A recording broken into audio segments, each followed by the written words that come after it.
Tonight, baseball season is officially underway, and the Yankees kick off their spring schedule with a game tomorrow against the Phillies in Clearwater. But first, one final look at the biggest storylines this spring with Andrew Rotondi of the Bronx Pinstripes podcast. We'll talk about the health of DJ LeMahieu, his pick for the shortstop battle, and what happens to the other guy. Also, the Yankees have said that Aaron Hicks is the favorite to win the left field job, but do we buy it with Oswaldo Cabrera out there? And finally, do we still think the Yankees might make a move over the next few weeks before spring training is over? The quest for championship number 28 begins right now. This is NYY Recaps. Welcome.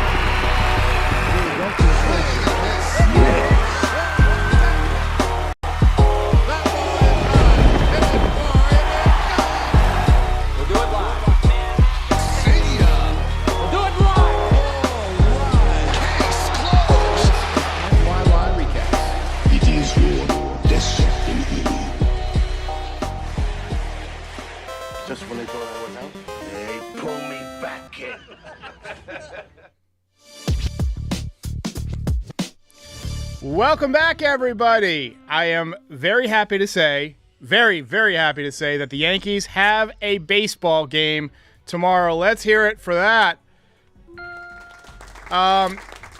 So when you go to sleep tonight, the offseason is officially over. So, we're going to talk about all that. But first, I want to welcome and introduce a very special guest from the Bronx Pinstripes, one of the top Yankees channels out there, Mr. Andrew Rotondi. What's up, Derek? How's it going, man?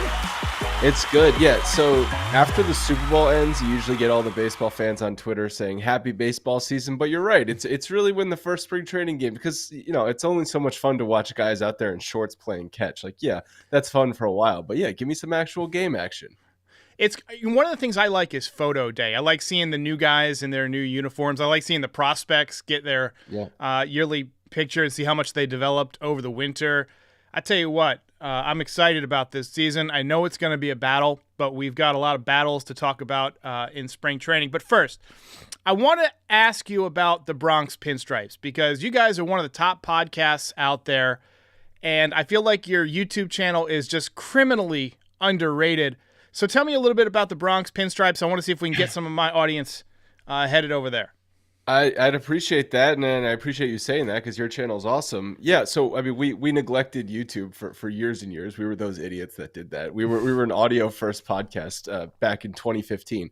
We were one of the first fan podcasts out there.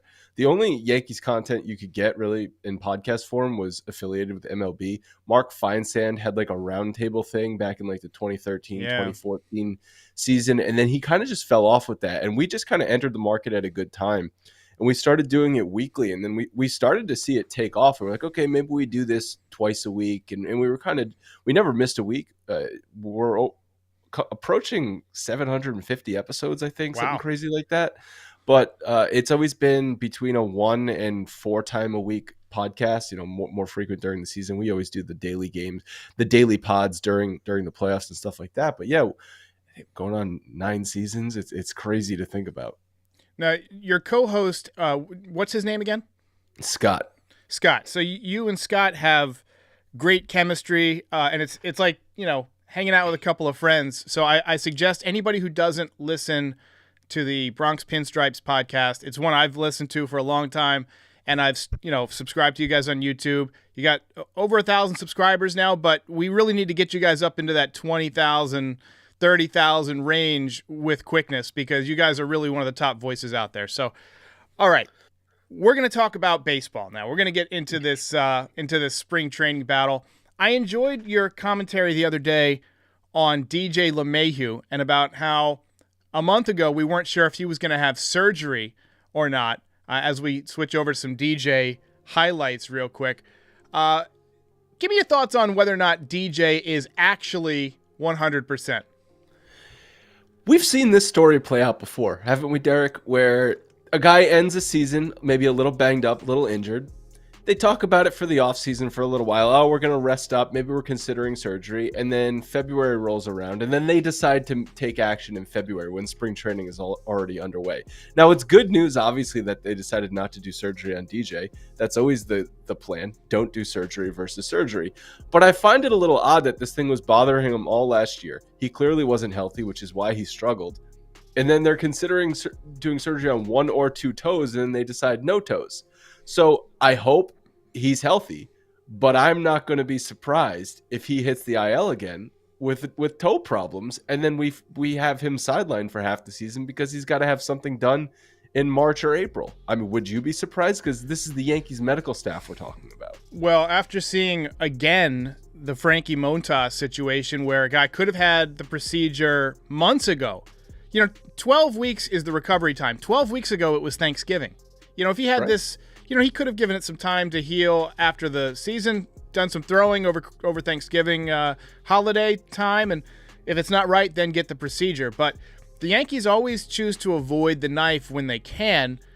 I'm worried that given his age and the fact that he's not really a spring chicken anymore, he might think he's 100% or think he's close to 100%, but he doesn't know how his body's going to respond. It's easy to do BP drills and take some ground balls on the side. What happens when you're playing 9 innings 4 or 5 days in a row? Or, even in spring training, I think you mentioned on your podcast, what happens the last week of March when he's got 100 innings, right? Already worth of work? I'm not entirely confident in it, and that's one of the reasons that I think they kept Josh Donaldson, obviously, is because they don't think DJ can be the everyday third baseman. The roving situation seems to suit him, but I think he's more of a 3 to 4 day a week kind of guy now, as opposed to the 5 or 6 that he's been the last few years. And yeah, they're kind of going to be relying on him between first, second, and third to play a lot of days a week. And you want that because you want his healthy bat in the lineup. You want him hitting at the top of the order, hitting 300. Like, we all hope that's what DJ is going to be. But I think that's also why IKF's back on this team, to play a little bit of insurance if DJ is not fully healthy and ready to go. I think about a month ago on my show, I was talking about, what's the point in rushing DJ LeMahieu back? Like, wouldn't you rather have him actually 100% healthy starting in June through the rest of the season? And then, when the postseason comes around, you can slot him in at the leadoff and he's going to be a 300 hitter. Like, that's what I would want. I don't give a shit about April and May at this point. Right. Yeah. I wanted him back for the postseason. And, I get it. You're a much better regular season team if you have that contact bat at the top of the lineup and you have somebody who can spell people in the field. I just think that given his age and the way he's broken down the last few years, I think they should have gone ahead and done the surgery, make sure that, there might be something in there that, feels fine now, but is just waiting to break again. Those hairline fractures can be tricky. It happened the same thing happened with James Paxton after the 19 season and the back procedure, and they waited until February of 2020. Now, obviously, COVID happened, so the season didn't start on time, but he wasn't ready to go for the start of the season. And I think Judge had a rib issue. Was that after 2018 or 2019? I can't remember. It was 2018. Yeah. Okay, so Judge's rib issue that delayed his start to the next season or something like that. So this has happened a lot of times before, which is why I'm kind of a little bit cynical about it. Yeah, the medical staff, I think they got Dr. Nick from The Simpsons doing the diagnoses over here. All right, let's talk about the shortstop battle. That's the one that everybody wants to hear about. Volpe, Peraza, I guess you could include IKF in that discussion. Boone did. I still think that there's no way he's going to win that. He's pumping up the player, trying to get the most out of him is my theory on that. But do you have somebody that you want to win? Like, are you rooting for Volpe to be up early, or do you think that Peraza with his arm is probably a better fit long term? And what happens to the other guys that the two of them that are gonna miss out? I thought one of them would be traded by now, to be perfectly honest with you. I thought one of them was going to get traded at some point last season. I thought it would be Peraza just because Volpe was higher on everybody's boards and seemed like he was higher in the Yankees' mind as well. But they're both still here. So to me, that kind of says they either love both of them or they're unsure about both of them, and they don't know which one is going to actually be the player. because Cashman has hugged prospects over, in his tenure as Yankees GM, but at the same time, he's not been afraid to trade guys in recent years that we thought were high prospects. Like Justice Sheffield is a good example of one. He was comfortable trading, even though Justice Sheffield was the number one pitching prospect in the organization for a while. So he has traded guys that he's deemed that they don't like in the organization. Who would I like to win the job? I honestly don't care. I hope they both have great springs, and I think if they both have great springs, it will be Peraza, because I think they want to give Volpe some more time in AAA. But I really don't care who wins. I just want the Yankees to have a shortstop. There was a different starting shortstop. There was no starting shortstop on consecutive days in the ALCS. IKF ended up starting 2 of the 4 games, but you had 4 games and 3 different starting shortstops. It's like, you can't That's be a ridiculous. championship. You can't be taken seriously as an ALCS team or a World Series team if you don't even have a freaking starting shortstop. It doesn't work that way. Yeah. I mean, I hear you. We spent a lot of time talking about that this winter. It just baffles me that they refuse to just choose somebody and then move the other guy off so that they can get experience. I mean, how much better would it be to have a pair of middle infield prospects rather than 2 shortstops?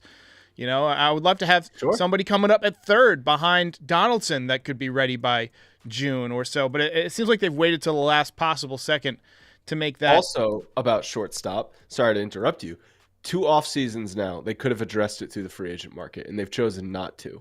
Yeah, I mean, all right. So you're contending that this battle will be figured out in spring. That's what they're saying, and we're taking them at their word. But we also have this conundrum where we say that spring training stats don't matter. Are we saying that this time it does matter for these guys? I mean, what are we looking for from these guys? What qualifies somebody as, all right, you won the job? I mean, what if they both hit 286 with a home run? You know what I mean? In 50 at-bats. You know what I mean? How much time can you really get in spring training? And how many great arms are you really going to face? We got the World Baseball Classic going right now. We're going to miss some big arms there. I don't know if you can really bank too much on the sample size. I think you should know by now who your shortstop is. Well, I mean, that's maybe a little unfair for the situation they're in, because they are calling it a shortstop battle. I think it's probably Peraza's job to lose, and I think he would have to have a disastrous spring in order to lose it. And I think if Volpe has an awesome spring and Peraza has a good spring, Peraza will win. So yeah. I think it's kind of Peraza's to lose, but it's not like I think Peraza is going to be the shortstop 6 days a week. I think IKF will play a good amount of shortstop. Would not surprise me. One thing I read about Volpe that really interests me is that, they tweaked his swing a little bit, and his fly ball percentage was up there with like what Juan Soto would have, essentially. So if he can master hitting the ball in the air, especially to right field, we know he has backside power. He could be a really, really, really good player for the Yankees. But I think Peraza, just watching him, is as slick a shortstop as we've seen in a while. I mean, when was the last time the Yankees had a good defensive shortstop? Do you count Didi?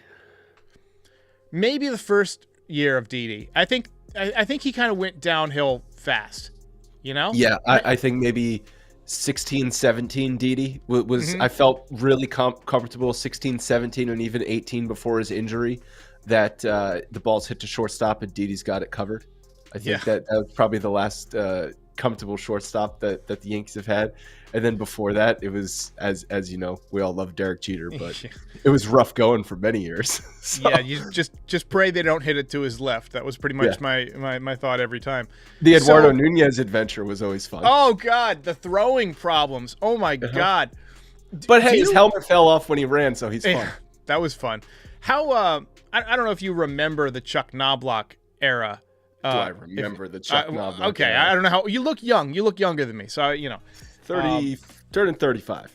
Okay, well, I'm 39, and, Knobloch, he couldn't throw the ball from second base to first base. Even Steve Sachs had this problem. You might not remember Steve Sachs, but Knobloch, in my opinion, was way worse because he hit Keith Olbermann's mom. But the yips. He had the yips. Yeah, that was an adventure. All right, let's talk about Aaron Hicks. We're watching some Aaron Hicks highlights. The Yankees are saying, essentially, that he's got the job to lose. That seems to be the phrase of the week here.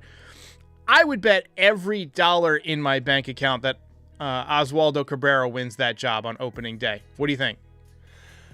Well, this is another story we've seen play out before with the Yankees and Aaron Boone. He does like choosing the veteran. Like, how many times did Brett Gardner get the left field job? And I know Clint Frazier did nothing to warrant starting in left field, but every year we went into spring training saying, oh, this is Clint Frazier's year, and Brett Gardner would be starting in left field.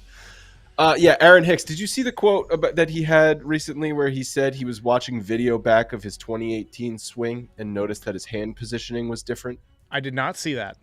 So, yeah, that's what he said. He said, oh, I noticed that my hands were, I forget if it was closer or further away from my body versus this past year. And so he's going to make that adjustment. And then my immediate reaction was, what the hell is the hitting coach doing? Right. What? There was no film of 2018 last year? No. The Astros burned all that. The Astros scandal caused all the video footage from pre-2019 to be just buried. So let me get this straight, Aaron Hicks. You're hitting 211 in August, and you're getting booed off the field. You're 1 for your last 35 with 0 for 18 with the bases loaded and 16 of them strikeouts. And you don't think to go back and look at the footage from, I don't know, maybe your last good season? That seems like a no-brainer.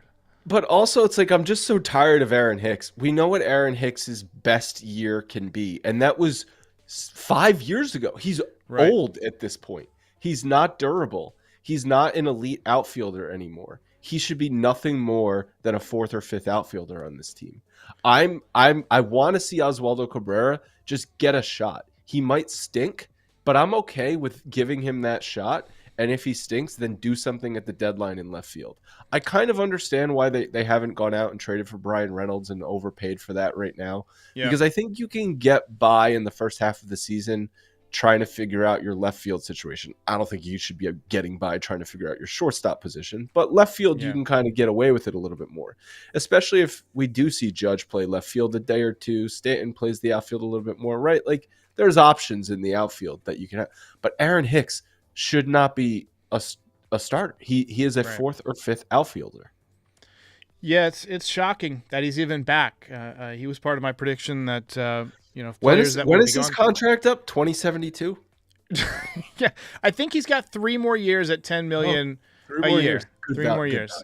That's good value. So that's something that a lot of GMs have done in the past. Is when a guy has his first child, which Aaron Hicks did, they offer them a team-friendly extension. It's like, hey, take care of that kid for generations. That's exactly what he did. It happened the day after Ken Singleton said it should happen on the S Network. Dots. Okay.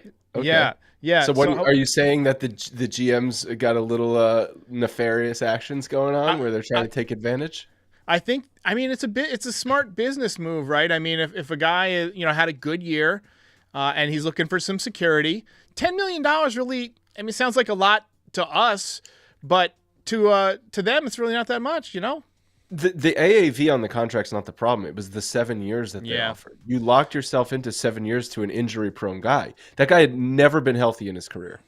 Here's a question from Chase, and I'm only bringing this up because the Martian is making his spring debut tomorrow. He says, I'm excited about that. Any chance Dominguez can make the big league roster this season? And look, I think that the expectations are so high on Dominguez that unless he hits the first pitch tomorrow, 700 feet, and then literally transforms into an alien like in the Teen Wolf movies, and then moonwalks around the bases, I think people are going to be let down. But I do think that, there is potential that he could be one of these guys that takes off. Give me your thoughts on Jason, just from seeing him play. I'm looking forward to seeing him play because I really have not seen him play much. No, I don't think he's got a chance to make the roster this year. He's got to get more time in the. How old is he now? He's 20. He's 20 now. Okay, no, he's got to get more time. So what we're hoping for Dominguez is he has a monster minor league season, and then he's got like a Juan Soto, Bryce Harper type rise to the majors at 20, 21 years old. That's what we're hoping for. That's best case scenario. Yeah. But more realistic scenario, especially how the Yankees handle their prospects, is they slow play them. And then he'll make his major league debut when he's 22 years old. And then his rookie season will be when he's 23 years old and whatever year that is from now. To be fair, though, he did advance a couple of levels last year. They moved him along pretty quickly.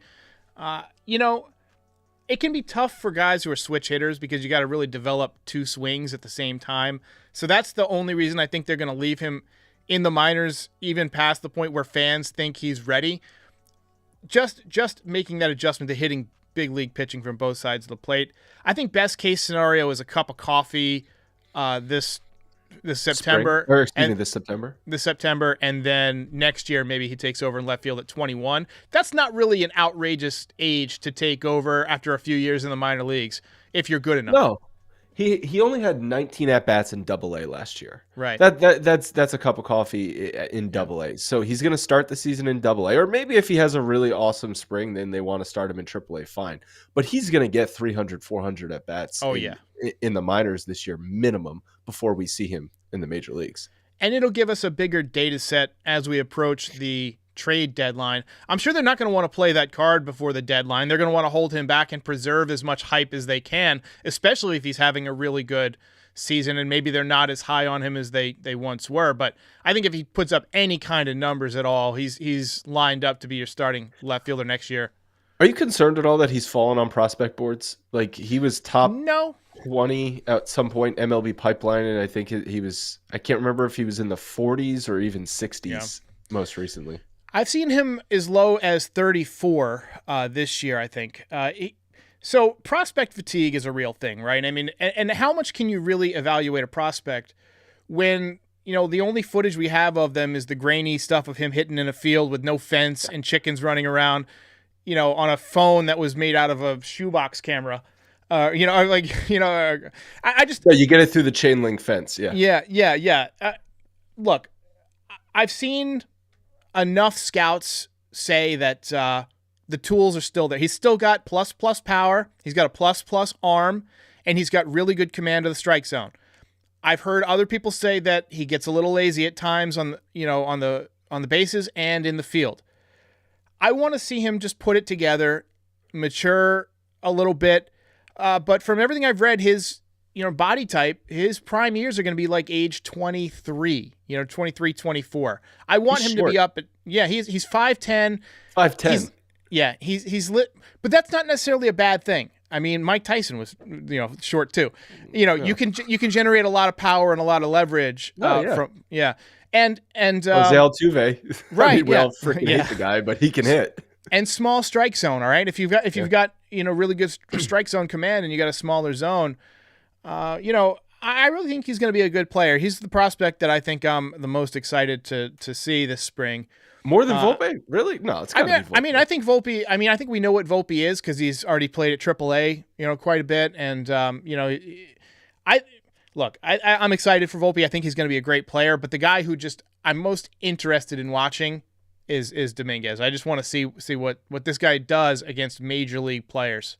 Yeah, just to wrap up what we were talking about, so I just looked it up. He's 47th on MLB Pipeline Top 100 right now, 47th overall in baseball. And they have his ETA to the majors at 2024. Yeah. So I could buy that.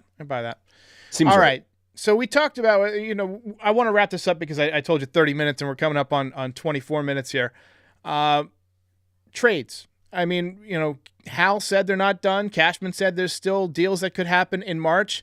Who's the guy you think is most likely to be dealt? Is it IKF? Is it Gleyber Torres? Do they deal one of these prospects and go get an outfielder? What would you kind of what basket would you put your eggs in?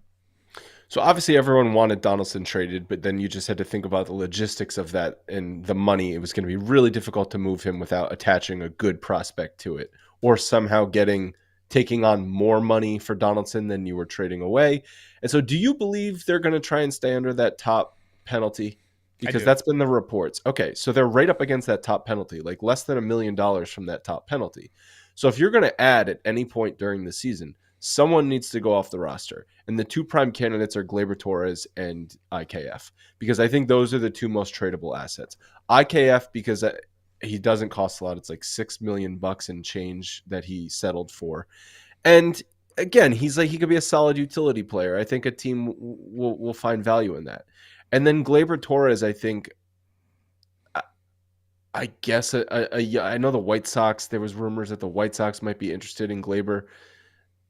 I don't know why he has that much value, but he has more value than a lot of the other guys on this roster. I guess a Yeah. team would hope that you catch, you get him on that 2018, 2019 kind of kick again ahead of free agency, and then you get a year and a half of great seasons out of him before he walks in free agency. I want to see him put together another year like 2019. That would be beautiful. I mean, worry about the contract stuff later. But like you said, I think he's probably, a big time trade candidate just because if the two young guys have both have really good springs, you're able to slide Peraza over to second base. He's played second base before, and then you just put Volpe in at shortstop, save yourself some money, and they might even deal IKF too, and then just have Oswaldo Cabrera be that roving utility guy in addition to DJ, and then you go out and get a left fielder as one of the guys you trade for, and then you don't have to worry about putting Oswaldo out there. Kind of going back to the first topic we talked about, maybe a lot of it depends on how DJ progresses this spring. And if they have questions about his health, then there's no way they're going to trade an infielder. Yeah. All right, let's go back to the main screen here. So Booger Brain says, what's the limit on pluses? I don't really know what that means. I wish I could read these comments before I put them up. Jack Arnold says, what's a good comp for Dominguez? Body type, I actually reminded a lot of another young outfielder who made his debut with the Yankees, I believe at 20 years old, and that's Melky Cabrera. You remember Melky Cabrera? Do I remember Melky Cabrera? I even remember the fake website he made to try and get out of the PED scandal. So stocky, strong, athletic, also a switch hitter. He was pretty good right out of the gate. He didn't have the power that somebody like Dominguez has. In terms of player comps, I can't think of a whole lot of young guys that were 20 years old and were that developed. But I mean that's been his fit. Do you remember what he looked like when he signed that contract with the Yankees at 16? Oh, skinny. And then what he looked like not even a full year later. It's like he just ballooned, right? Like he just filled out so much. And so I don't necessarily have. I was trying to quickly Google on like who he's been compared to, but I don't know who's like the most famous shorter outfielder. I guess Kirby Trout's, Puckett. How I mean, what's Trout's size? Like how big I would guess Trout's at least 6'1", 6'2", right? Trout I didn't seems think he like was a that big tall. guy. I would say he's about 6 foot. I think he's about 6 foot 215. Let's look him up. He got compared to Bo Jackson. 6'2". Okay. 6'2". Okay, but he's same type of thick, strong body, right? Look, I don't know if I've ever seen a player that's exactly like him. That's 20 years old and that strong and a switch hitter. I guess we'll just have to wait and see. The question is always going to come down to, can he hit the big league breaking stuff? That's what it always seems to come down to with these young guys. It would be cool to see him and Judge in the same outfield, just like two completely different body types. The 6'7", picturesque statue looking guy, and then the short, stocky guy. Final comment. Are you surprised they didn't invite Spencer Jones to spring training? Big guy, college guy. They expect him to rise quickly. Maybe getting some time alongside of Judge and Stanton could have been beneficial to him. See how they put in their work, how they deal with strike zone stuff. And again, big left-handed bat that could be on the rise. Yeah, I mean, so I think I read something that this was one of the most non-roster invitee years that they've had, and that usually coincides with a World Baseball Classic year as well. Not that the Yankees have too many guys playing, but it just seems like a lot, with more players playing and the schedule being a little different, that they extended more invites. No, I mean, I'm not surprised. I mean, this is the first year for Dominguez and Volpe and all those guys as well. So it takes a little time before they get the invite. Fair. All right, so Frank Sinatra, I've mentioned this before. When he wanted to leave a party, he would go up to his entourage and he'd say, it looks like it's going to rain. So my version of that is when we're getting ready to wrap it up, we play this sound. Game over, man. Game over. We do our little dance. We're going to get out of here. Thank you very much, Andrew. Thank you for having me. This was a ton of fun. I'm looking forward to the season tomorrow. Bronx Pinstripes, part of the Blue Wire Network. That is the same network that NYY Recaps is a part of. And I wish you a lot of luck this season, and I'm sure we'll have you back on, and I'd love to drop by anytime you need somebody. Yeah, you'll be on our show a couple times this year. We'll be doing a lot of crossover episodes, so I'm looking forward to it. Go Yankees. Appreciate it, guys. Hey, everybody. If you've made it this far, we thank you. If you'd like to support NYY Recaps, please like and subscribe or pay a visit to our Shopify store for some great Yankees merch. Yes. If you're watching on YouTube, the link is in the description. But if you're listening to the audio version of this podcast, just visit NYYRecaps.shop. If you really want to support NYY Recaps and help keep the show going year after year, join up as a member. It's $5. And members get their names up in lights during each post-game show. We're also on all podcast platforms, Instagram, and Twitch this year. So give us a follow if you use any of those platforms. We're expanding, and we have you to thank for making this such a great community. We'll see you next time. It is your destiny. Case closed. Ball game over.